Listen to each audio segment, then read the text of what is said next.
Like this is Geoguesser. The format is portrait format, vertical format, so it's a little bit frustrating, but that explains the dimension of the video, the format of the video. Just tap onto it and we'll just have a little play with the classic play. Go to our first location. And what I'm looking for here as a geography teacher is how the student reasons their way through human and physical geography features. So the idea is to match the image, which is from Street View, with the map from Google Maps.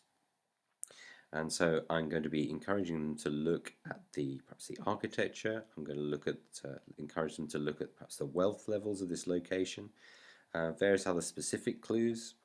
Perhaps the age or the style of the vehicles might even be a classic feature. The language used in the signs.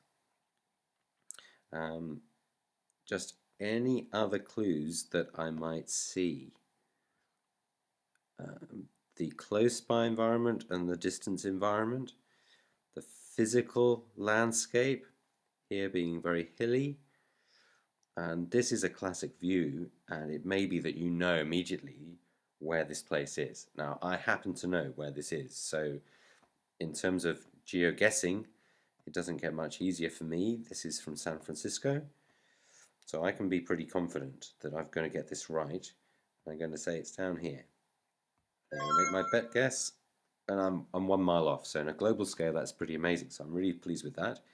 And I'll move on to my next one. But remember, all of these times, I'm really most interested in the reasoning behind the choice. So again, I look at this here, and my biggest clue is this number plate. This telephone number, which with the prefix 1, I'm going to interpret that must be the United States. Unless the vehicle, of course, has gone over the border or something. We've got English being used up here, so that would seem to confirm my choice.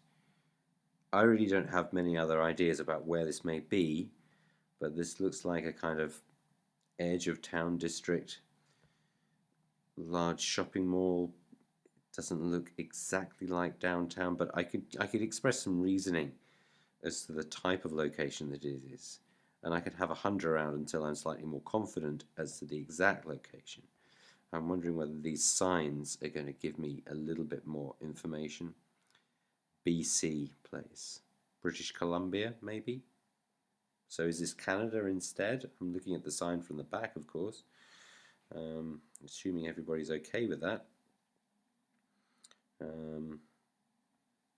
think that's what it says. Well, okay, I don't know.